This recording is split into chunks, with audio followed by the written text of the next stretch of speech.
Jai Guru. All right. So one of the things I wanted to say is last time that we were on, there was a lot of dead quiet, and someone actually wrote in and complained. Why would we record not saying or doing anything? But I just want to say, and not to be smart, but like that's the whole purpose of this thing, is that you can sit quietly with yourself. So if you found the video boring or in some way disturbing because there was nothing going on, that was, the whole idea is that you can sit quietly with yourself. Like Maharaj always says, you don't have to constantly be active. You don't have to constantly be, extroverted, so to speak. It's more introvert. You stay with your own self. And, entertainment is for the beingness. As soon as the body comes along, you say, I, and then there's a desire for entertainment. And that's why you want to know yourself in a real sense. So there's peace. You're no longer disturbing the peace by running and going outside and saying, oh, well, that was very boring. Like, what was the point of just sitting in silence for all that time? And so, anyway, just wanted to point that out. And hey, Alan, Jai Guru. The other thing was we did get somebody right in, and this is positive, very positive. Recently, during meditation, the sense of the witness seemed to collapse. The objects of awareness disappeared, and only a vast emptiness remained. I know emptiness is still just a concept, but words fall short in describing the experience. When the meditation ended, duality returned, leaving me uncertain how to understand or integrate this. I try to alternate between chanting and abiding in silence. Sometimes I feel or hear a still background noise, like a subtle generator humming continuously, but this seems to come and go. At other times, I abide in the sense of I am by practicing just I, just I. When I do this, waves of bliss often arise, but when difficulties appear, for example, being called into work meetings for mistakes or errors, or caring for my child with autism, the bliss seems to disappear. Oh, hold on.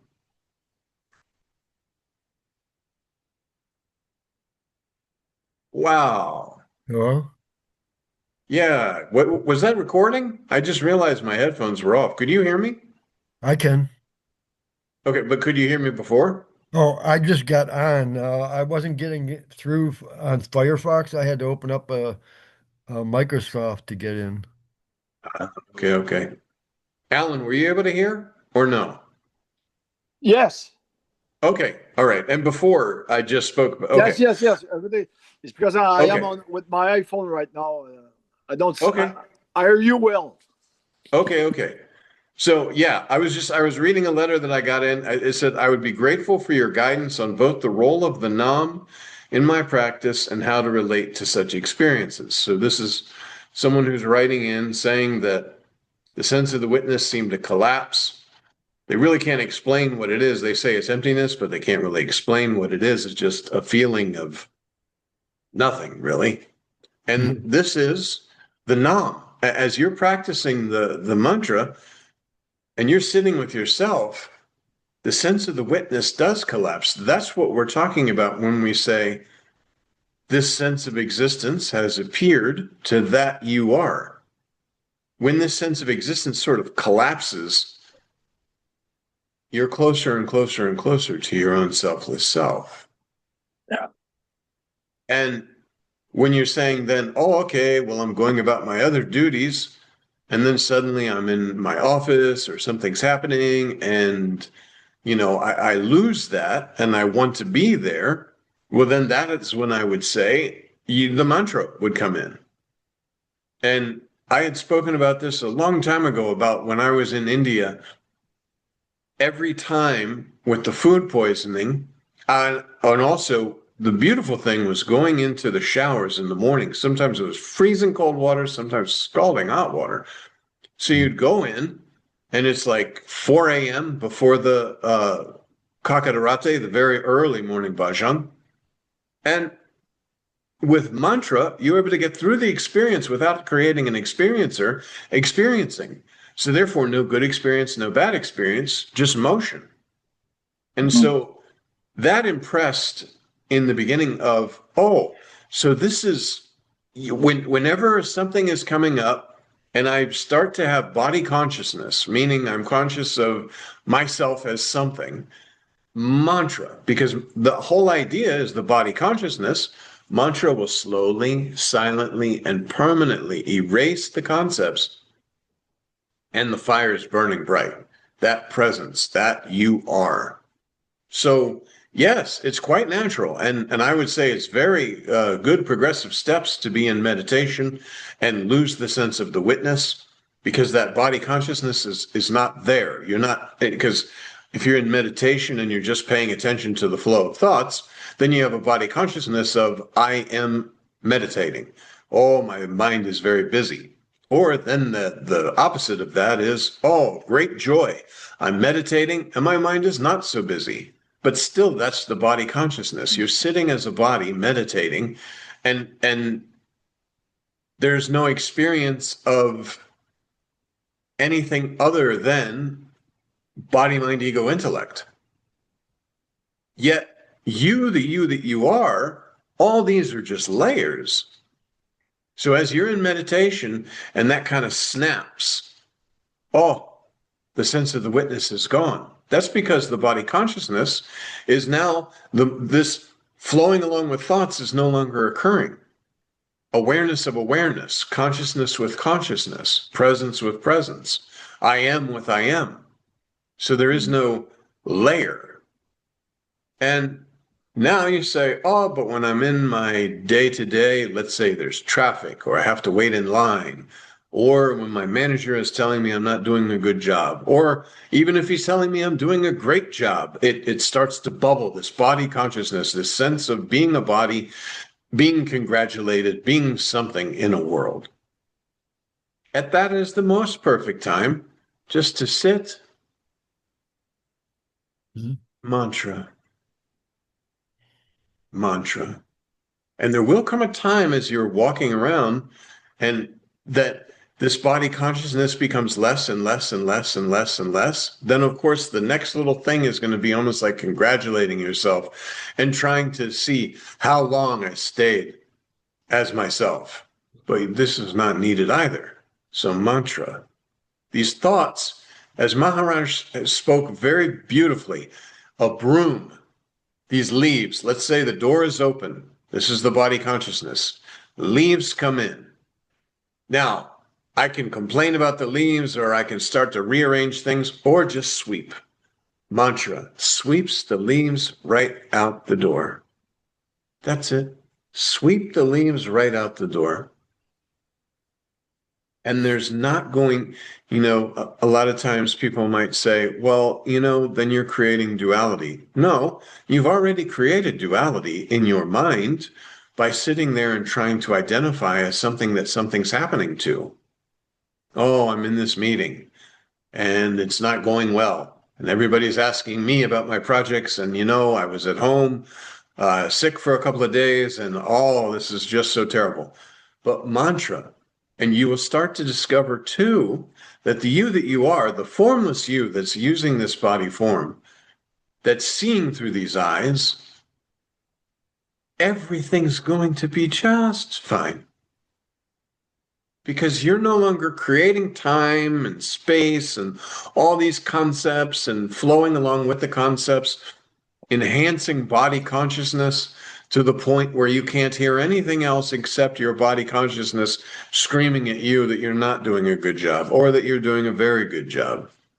Instead, awareness with mantra. And again, that goes back to mother and the children. The children, they're very rambunctious. Mother's trying to cook dinner. She gives them some toys to play with, so they'll leave her alone so she can cook the dinner. Well, the mantra is the toys for the mind to play with, while you're remaining with your selfless self. So your awareness doesn't need to go into these thoughts and run around all over the place. So yes, it's a combination of the two.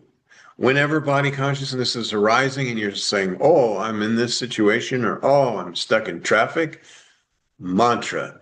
And as was spoken about before, it will come a time where you're no longer actually actively doing mantra, but you'll be listening to mantra running through the body. As the body is no longer something you've identified with, it's merely an instrument, like a flute.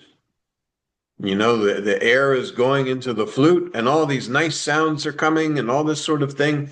But that's it. You're just like a reed that's just, oh, that's it. Is the mantra So wordless at that point? you will, I mean, it depends. You'll hear it. Again, it's a sacred mantra. We can't do that on and I already kind of put a video of what if you don't have the Naam Mantra, so you can sort of have something to have an idea. But yeah, it's just it's a natural sound in the body, just and you can be concentrating on that. Yes, that's still concentrating on body. And yes, you're still using body, but now you're using body more as an instrument rather than as yourself. Because it'll become apparent. Like, oh, mantra's running naturally. I'm listening to the mantra. Who is this listener of the mantra? The formless listener of the mantra. And that goes back to invisible, unidentified identity. Invisible, anonymous, unidentified identity. All these are negatives because you can't say anything positive. As this person who wrote in said, I can't really describe the experience. The witness fell away and there was like a void, but there was nothing, but you can't describe it because you can't. Because it's not attributes. All the attributes are falling away. We try to describe it by saying it's like that black hole, that all the concepts, they're brought in and you stay with your selfless self. There's nothing that can come and say, oh, what about death? What about birth? What happens to me? Will I prolong my life? Any of these sort of things, it won't be there. There won't be any point, any center in which you can say, from this, I want to know something. And that's why Maharaj says, all questions are body-based. Every question you can have is based on a body. Because if you're the space in the room, what question could you possibly have?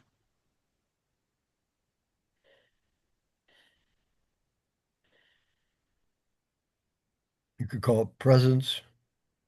Is that presence? So it's kind of a word for it. Well, again, see, because we're in body in this world, this illusory kind of dreamlike experience, we use words. And words are necessary to sort of point to that which is prior to words. Pointing. Yeah, when you say presence, what does presence mean? Well, presence is the just I feeling, I without anything. There's no attributes, there's no form. There's awareness of formlessness, awareness of awareness, consciousness of consciousness. I am. Sense of existence. All of these are the exact same word. Just pointing. We change the words, and we change the words based on how we're using them in the moment to describe nothing. Yeah.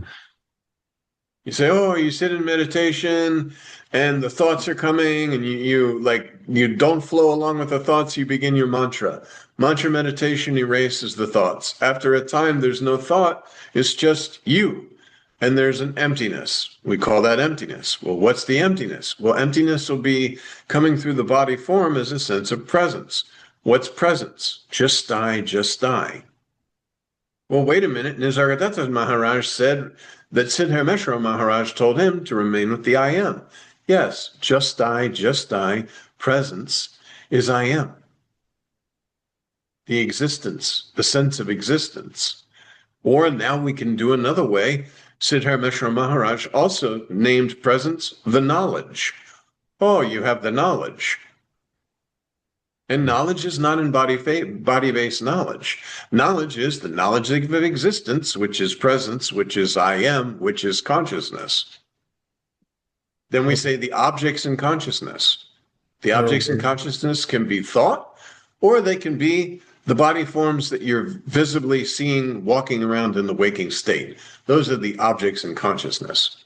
This is an object in consciousness. Then is there a difference between consciousness and awareness? Consciousness is the flow, that awareness, you are aware of these objects within your own self, which your own self, consciousness. All these words are just... That's why somebody had asked me to draw a diagram between invisible, anonymous, unidentified identity and presence, and the relation to the absolute and the relation to the selfless self. And then another person said, why do you say selfless self? Sri Ramakant Maharaj says selfless self because it's self without self, which is the absolute, which is the you are, which is the just I, which is the sense of existence, the one who knows this sense of existence, to whom this sense of existence has appeared. And we then, if we get up and we try to define the words and we try to analyze and all this, that's why Maharaj says, do not analyze the words of the masters. That's not what they're there for. They're not to say, oh, Sri Ramakant Maharaj says like this, Nisargadatta Maharaj says like this, Ramana Maharshi says like this. No, because it's one. It's just one. It's all the message is accept your selfless self. There's no God, no Brahman, no Paramatman, no master. This was Jesus's message, Buddha's message, all of our lineage message, Sri Ramana Maharshi message. This is the message, stated in various different ways.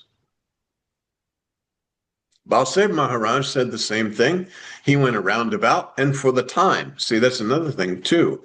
Presence seems to speak based on the time. It's not speaking about, different various. It's whatever the time is in the moment that the speaking is occurring, and the words are just picked. Just like all the Sanskrit words. Maharaj used to say, forget about these Sanskrit words. Don't try to play with them, because people would come to the ashram and they would say all these amazing, which I had no idea what the hell they were talking about, honestly. They would sit there and they'd use like the kosha or something like this, and that meant covering, and then this and that.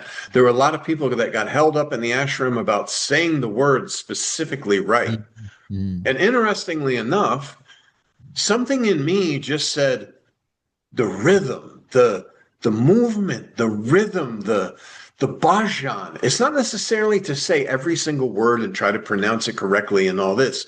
It's that remaining with your selfless self. It's that opening, that devotion, that bhajan that just kind of shakes you out of body, shakes you out of yourself. And see, had I tried to sit there and say every word perfectly before doing bhajan and all of that, that would have been a me trying to do something and then taking credit as well for, oh, look, I'm singing these bhajans in Marathi or whatever. But it was it was just a flow, and it was like a dance, and it was just, I don't know. By then, selfless self had already started to take over, and I was dissolving. That I that I believed I was became that I that I am. It didn't become, it just got rid of. It's like, listen, we don't need this crazy American guy with the long hair and the long beard and the Rudraksh. We no longer need this guy. I think we'll just remain with ourselves. And the mantra allowed this to happen. And in the beginning, yes, every time. It was so beautiful that the test came. Food poisoning, hot and cold in the morning, doing mantra and winding up God knows where. I had to take a rickshaw back to the ashram because I'm sitting there just concentrating on mantra, just walking through the city, down through this part, all over the place. Maharaj says, please don't do this. It's a city. It's like, you know, slowly doing mantra in this very busy city and a foreign country where you don't speak the language and you're far away from, quote, the safety of the ashram. So, but that's what it was. It was just like, it just took over. And that's what it's a flow. And then, as was mentioned, that sense of this witness, because there's no separation. It's scenes appearing and disappearing, scenes appearing and disappearing. You're active in the moment, and then something else comes, and next thing, and next that. But you're no longer so interested in body consciousness or in any of the body-based activities that seem to be occurring, because you know, I'm not doing anything. Nothing's happening. Nothing can ever happen. I'm formless. I'm without even the concept of formlessness. Invisible, anonymous, unidentified identity that you are.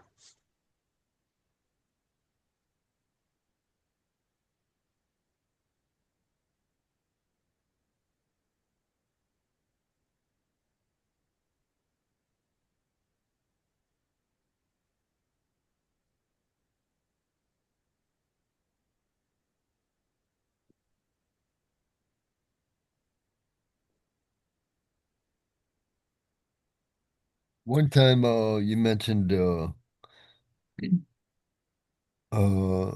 you said, I forget exactly what you were talking about, but you said, for a time. I don't know if you can, it wasn't too terrible long ago, a couple month or two ago. You said, this happens, or I don't know if it said use the word happens, but for a time, you use that phrase, and I just wonder, you know, in a sense, there is no time because everything is presence. But you might, I'm sort of getting a. Do you know why would you would use that sentence for a time? Does that have to do with the impressions that it's like a dream for a time or something? It's like impressions or.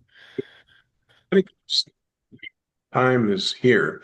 So we can say, like, for a time in your meditation, you'll be concentrated on thought. And then for a time, you sticking with mantra, these thoughts are removed slowly, silently, and permanently. Fire's burning bright. Then that, as it was said in this email, for a time, that sense of the witness will fall away. And yet there will still be awareness that the sense of the witness has fallen away. So there's still a subtle, subtle, subtle sense of separation. And this witness, and now the witness has fallen away, and that's why it starts to get all in the wording that was used. You know, the wording, it is very nice words that are said, because it's, let me see here. The objects of awareness disappeared and only a vast emptiness remained. I know, quote, emptiness is still just a concept, but words fall short in describing the experience. When the meditation ended, duality returned, leaving me uncertain how to understand or integrate this.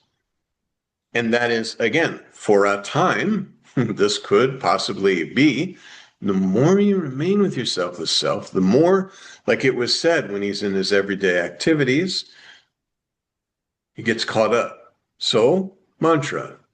You're sitting in an office? Mantra. You can do your work. Mantra. Beautiful thing, somebody sends an email, very mean to you, saying all sorts of terrible things. Don't sit there, reply back. Mantra. Remain with your selfless self. And then you'll watch as it just flows out. Email sent. Everything's okay. So it's for a time sort of refers to The time being. I'm just saying. But perspective of the again, body, right? this body consciousness. Forget about this for a time, because we could say for now. Or as Maharaj says, the stages, the stages. There are no stages, the steps. There are no steps, but here are the steps. There's the stages. There are no stages, but here are the stages. For a time, these things will be occurring and you will be experiencing them, but there is no time. Yeah, you don't want to get, you really, everything is pointing to nothing. And then you could say, oh, this nothing, but nothing is a concept even. So we're using language to describe. We have to. Yeah, yeah.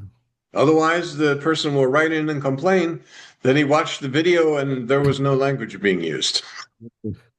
Just silence. Yeah. Sorry, I shouldn't make fun of that. I kind of was like, I can't believe, like, the whole idea is that you can sit quietly with yourself. Right. And someone wrote in and said, why did you sit and not say anything or do anything for like half of your video? Well, sit quietly with yourself. Because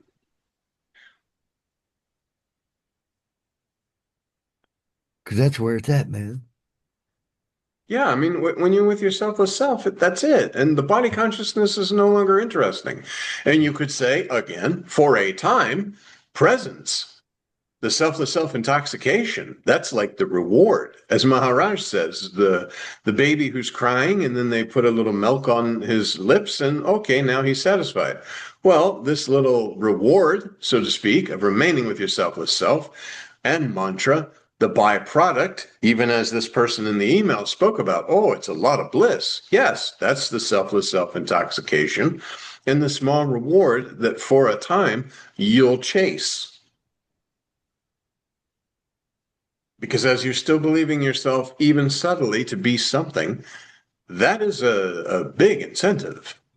That bliss is unbelievable. That Sat Chidananda is like, that's the best. And once it starts, However, you don't want to get caught up in that. Go ahead. I'm sorry. I was just said once it starts growing, it's like that becomes a more valuable than your usual sense of satisfaction. Of course. I'm saying that's the breadcrumb to your own selfless self.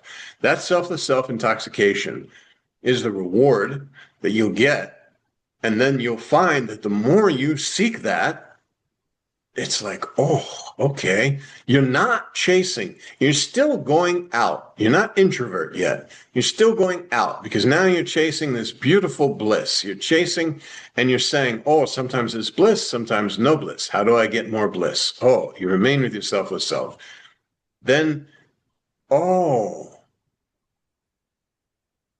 now, because I'm not chasing thoughts, I'm not involved in these body-based knowledge and body-based existence outside. I'm more involved in this sense of presence and the selfless self-intoxication. Now I have a chance to really, oh, whether this sense of bliss is or is not, I am. Whether presence is or is not, I am. And that blows away the idea of will I die? Because presence is formless. You know that. You've already sensed it. You've felt it. You've chased it for the feeling of bliss, the Satchidananda, existence, consciousness, bliss. So, oh, yeah, that eliminates all these worries about death, all these worries about what's going to happen to me if I'm really sick. The doctor says, oh, you're very sick. Okay, that's happening to the beingness, the body on which is available is not myself, but it's sick. However, I've already started to identify with the sense of presence, quote, for a time, instead of the body-based consciousness. So now, no more body consciousness, just presence.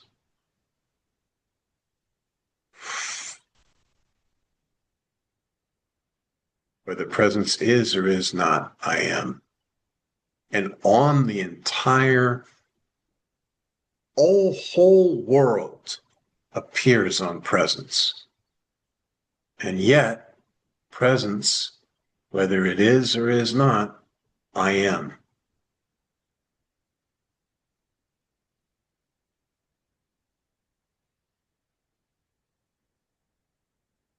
I am and I always will be. There will never not be a time where I am. Because presence, world, consciousness, time has all appeared. And whether it's there or not there, whether it's seen or not seen, the seer is.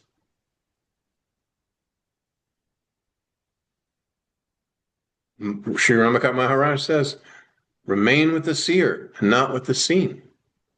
Don't be extrovert. Don't go out. Remain with yourself with self. Invisible, anonymous, unidentified identity. That you are.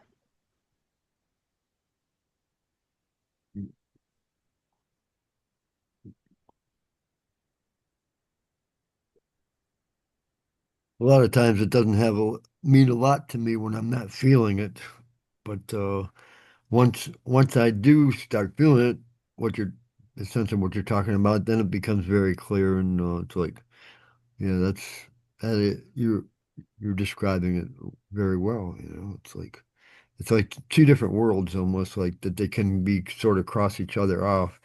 So, like, what was I going to say? Would you say I was looking at the AI was making, now you Google stuff and you get AI's opinion, and it said that well, I'll just say self or whatever term you want to use is totally separate from from from anything else, basically.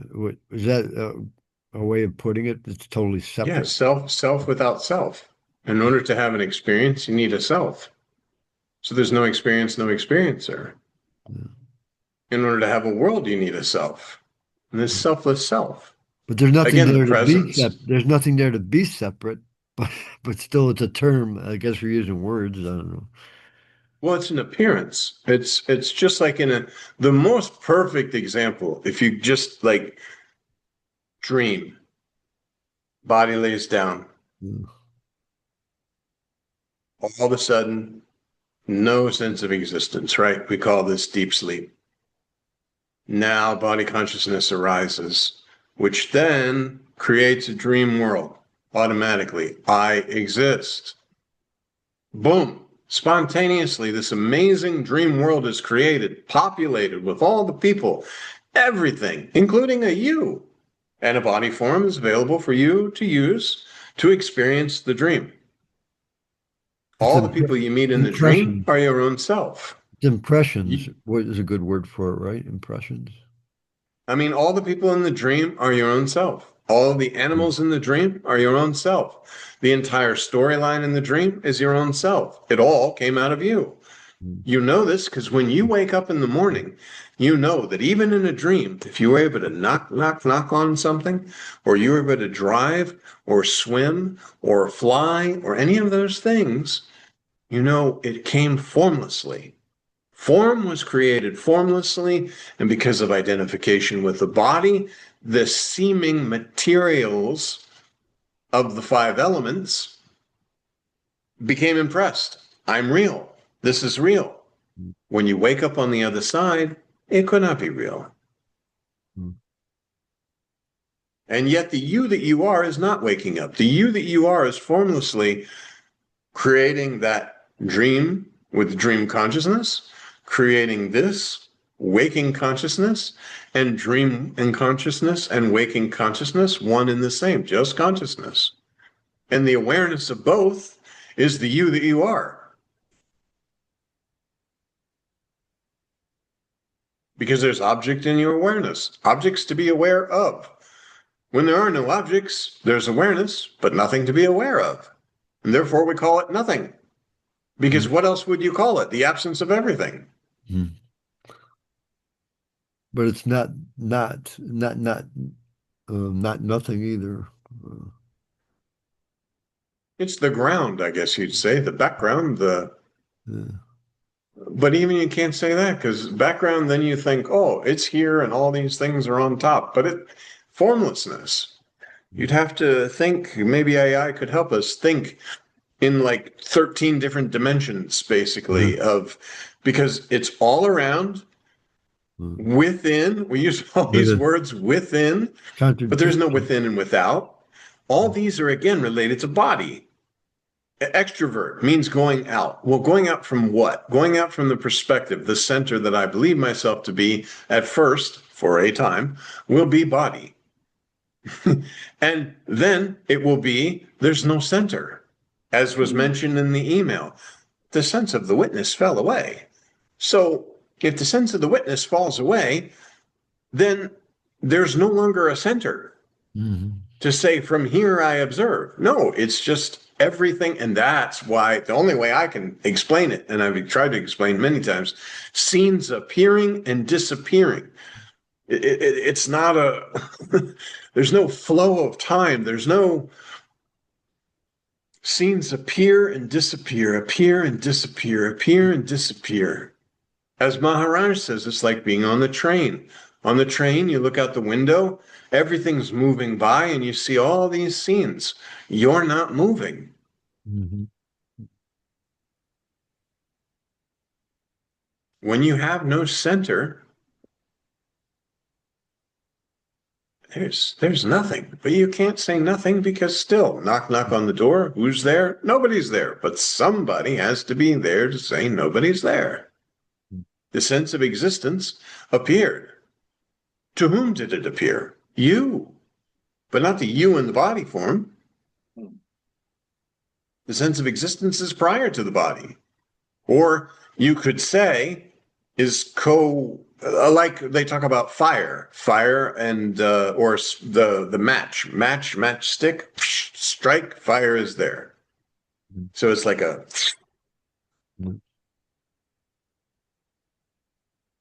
but fire is everywhere. Presence is everywhere. It's not inside, it's not outside, it's not up, it's not down, it is.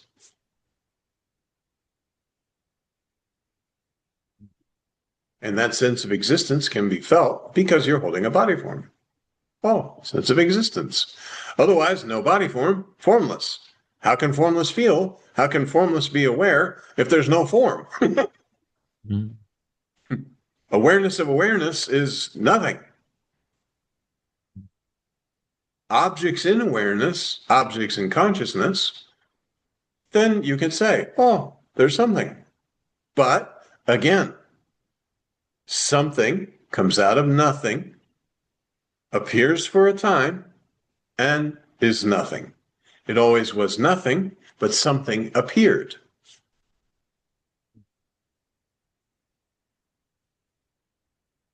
We're just hammering the same thing over and over and over again, using so many different words. Mm-hmm.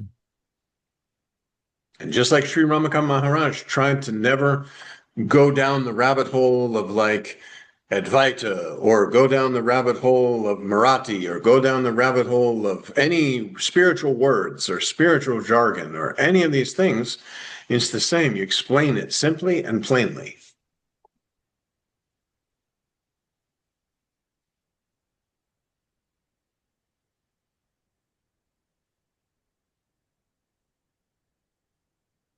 And you're just talking about your own self.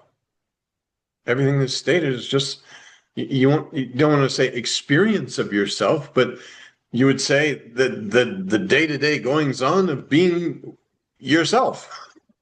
Mm-hmm. Without body consciousness saying you're something other than yourself.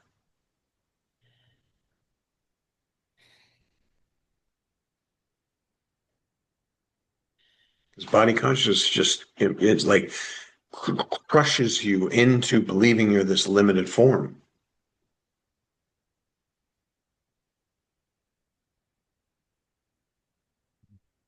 That's what Maharaj said. Will your spirituality be good for you on your deathbed? because then it's too late to sit there and try to keep with the mantra, oh, I'm going to mantra my way to the afterlife or whatever. But the afterlife, there you go. That right away, you're already in trouble. Mhm.